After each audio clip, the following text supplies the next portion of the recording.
Student, इस video में आज हम संचय, कॉम्बिनेशन एंड प्रोबेबिलिटी प्रायिकता के बारे में डिस्कस करेंगे। तो सबसे पहले हम स्टडी करते हैं कि संचय क्या है।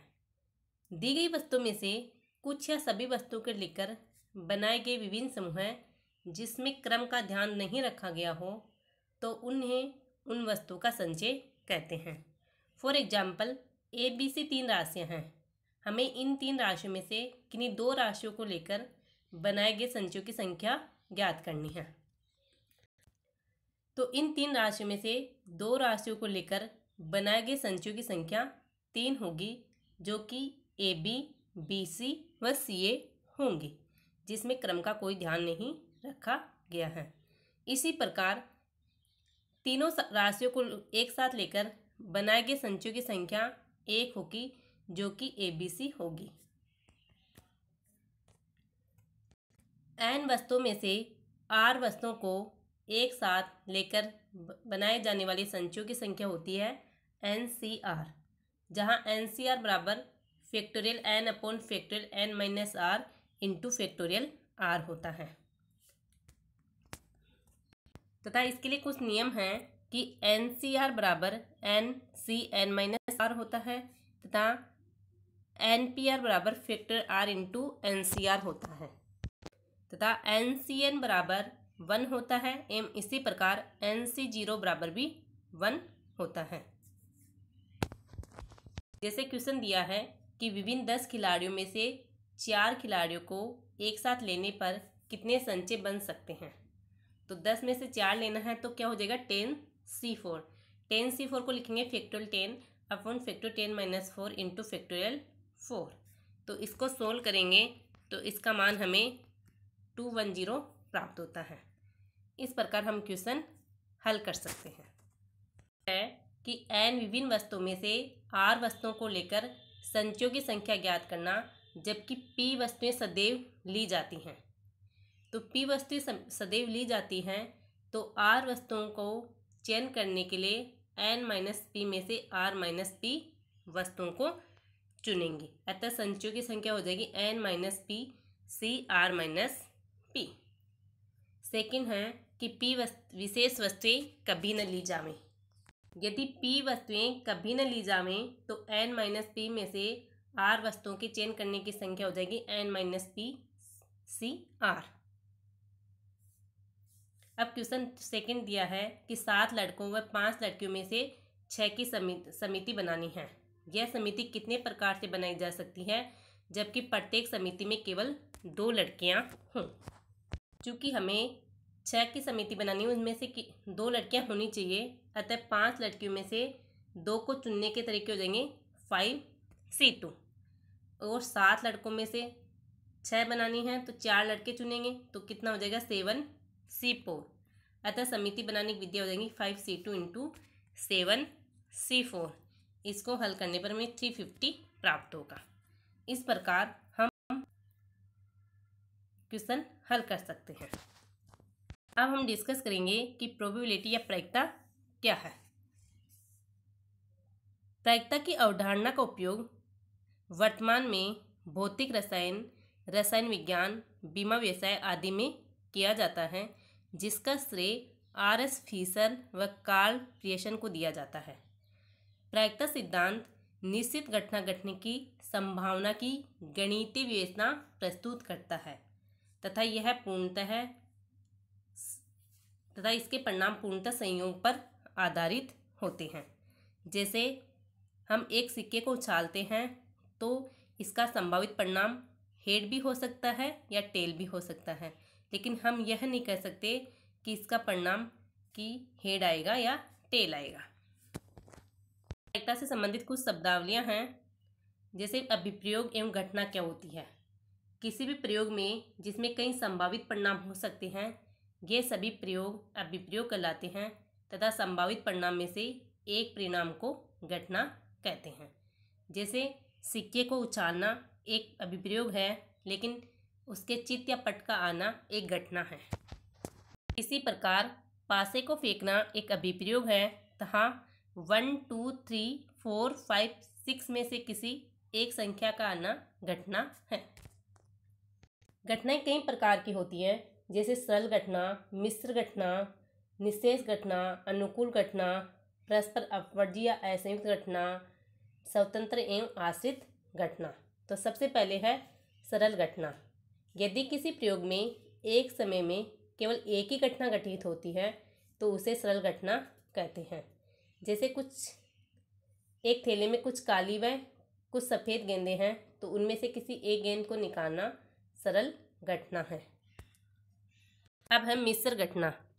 जैसे यदि दो या दो से अधिक घटनाएं एक साथ या एक दूसरे के परिप्रेक्ष्य में होती हैं तो उसे मिश्र घटना कहते हैं। जैसे थैले में लाल व सफ़ेद गेंद हैं, तो एक थैले को चुनना व उसमें से गेंद को निकालना मिश्र घटना है। ये दो प्रकार की हो सकती हैं, एक तो स्वतंत्र घटना एवं सेकंड आश्रित घटना। स्वतंत्र घटना वो घटना होती है जब दो या दो से अधिक घटनाएं घटित होती हैं तथा किसी एक घटना का अन्य दूसरी घटनाओं पर कोई प्रभाव नहीं पड़ता है, तो वे स्वतंत्र घटना कहलाती हैं। जैसे ताश के 52 पत्तों की गड्डी से एक पत्ता निकालना स्वतंत्र घटना है। सेकंड है आश्रित घटना। यदि दो या दो से अधिक घटनाएं घटती हैं तथा एक घटना का दूसरी घटना पर आंशिक अथवा पूर्ण प्रभाव पड़ता है तो उसे आश्रित घटना कहते हैं। जैसे ताश की गड्डी में से एक पत्ता निकाला, फिर हमें 51 पत्तों में से वापस एक पत्ता निकालना है, तो पहला पत्ता क्या निकला यह उस पर आश्रित करता है, तो ये आश्रित घटना हुई। आगे है अनुकूल घटनाएं। किसी अभिप्रयोग में किसी विशेष घटना के घटित होने की संभावनाओं को अनुकूल घटनाएं कहते हैं। जैसे एक पासे को फेंकने पर सम या विषम अंक आने की संभावना, जैसे सम अंक 2, 4, 6, अतः इसकी अनुकूल स्थितियां 3 हो गई, तथा एक पासे को फेंकने पर विषम अंक आने की संभावना 1, 3, 5, यानी इसकी अनुकूल स्थितियां 3 हो गई। अब है निःशेष घटनाएं, या किसी अभिप्रयोग में समस्त संभावित परिणाम उस अभिप्रयोग की निःशेष घटनाएं कहलाती हैं। जैसे पासे को फेंकने पर कुल घटनाएं 6 हैं, अतः इसकी निःशेष घटनाएं 6 हैं, तथा सिक्के को उछालने पर चित्त व पट का आना, या तो चित्त आएगा या पट आएगा, अतः इसकी कुल घटनाएं 2 हैं जो कि निःशेष घटनाएं हैं। आगे है परस्पर अपवर्जी या असंयुक्त घटनाएं। जैसे यदि दो या दो से अधिक घटनाएं एक साथ घटित न हो, अर्थात जब एक घटना घटित हो तब दूसरी घटना घटित न हो, तो ऐसी घटनाओं को परस्पर अपवर्जी या असंयुक्त घटनाएं कहते हैं। जैसे सिक्के के उछालने पर चित्त एवं पट का आना असंयुक्त घटना है, क्योंकि यदि चित्त आएगा तो पट नहीं आ सकता और पट आएगा तो चित्त नहीं आ सकता। नेक्स्ट है कि प्रायिकता की गणितीय परिभाषा क्या है। यदि किसी अभिप्रयोग की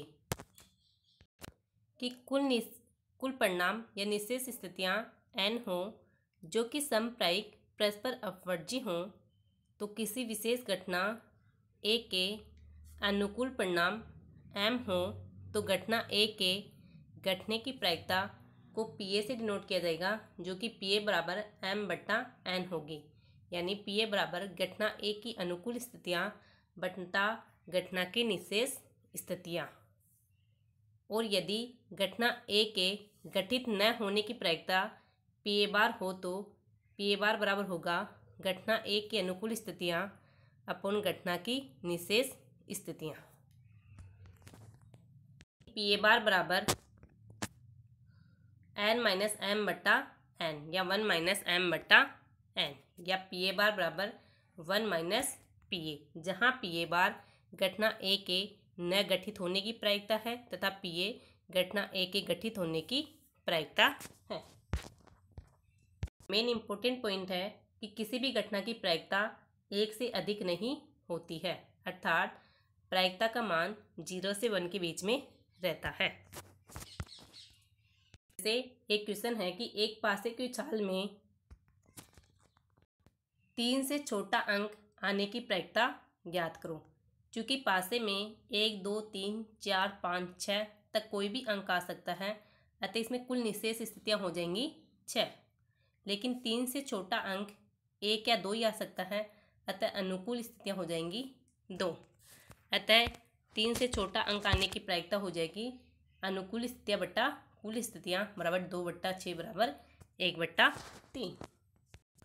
अब हम डिस्कस करेंगे कि प्रायिकता का योग प्रमेय कि दो घटनाएं ए व बी हो रही हैं, तो प्रायिकता का योग प्रमेय पी ए एडिशन बी बराबर P A plus P B minus P A intersection B होता है, जहां दोनों घटनाएं परस्पर अवजी नहीं हैं, यानी दोनों घटनाओं का एक दूसरे पर इफेक्ट हो रहा है, लेकिन यह प्रायिकता का योग प्रमेय कहलाता है। यानी पी ए यू बी बराबर P A plus P B minus P A intersection B.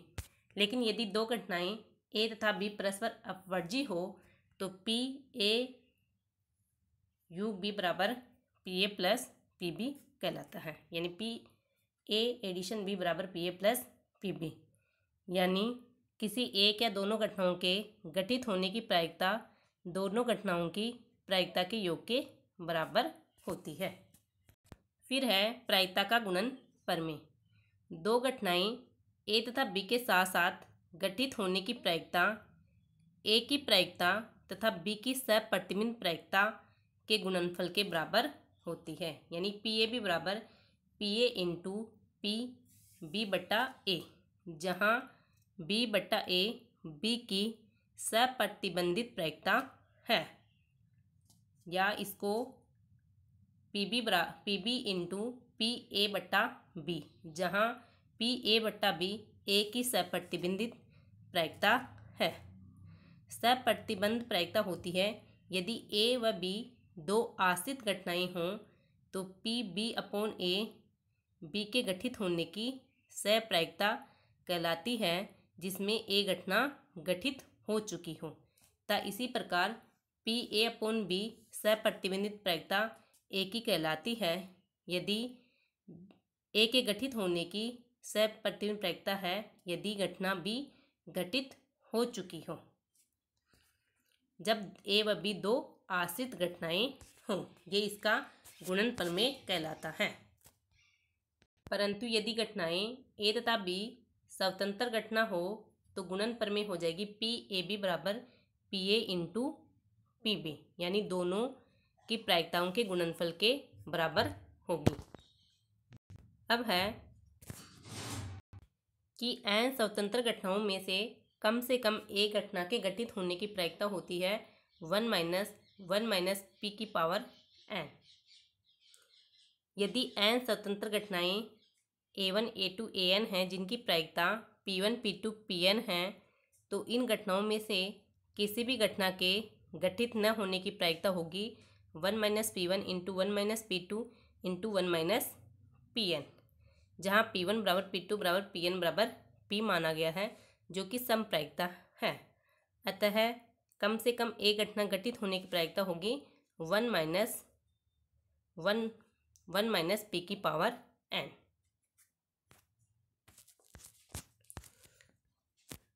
दिया है कि ताश की गड्डी से एक पत्ता निकाला जाता है तो इसके इक्का होने की क्या प्रायिकता होगी। चूँकि हम जानते हैं कि ताश की गड्डी में कुल 52 पत्ते होते हैं, जिनमें से 4 इक्का होते हैं, अतः कुल निशेष स्थितियाँ हो गई 52 और अनुकूल स्थितियाँ हो गई 4। अतः इक्का होने की प्रायिकता बराबर अनुकूल स्थितियाँ अपॉन निशेष स्थितियाँ। तो ये हो गया 4/52 बराबर 1/13। इस प्रकार हम प्रायिकता से संबंधित क्वेश्चन हल कर सकते हैं। अब है प्रतिदर्श समिष्ट के स्पेस सैंपल। किसी अभिप्रयोग के सभी संभव परिणामों का समुच्चय उस अभिप्रयोग का सैंपल स्पेस कहलाता है।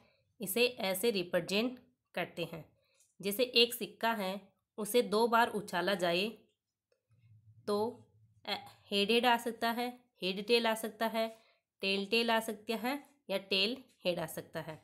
तो इसका समुच्चय हो जाएगा S बराबर head head comma head tail comma tail head comma tail tail. इस प्रकार हम अभिप्रयोग के सभी संभव परिणामों का समुच्चय ज्ञात कर सकते हैं, जिसे प्रतिदश समिष्ट कहते हैं एवं इसे ऐसे डिनोट किया जाता है।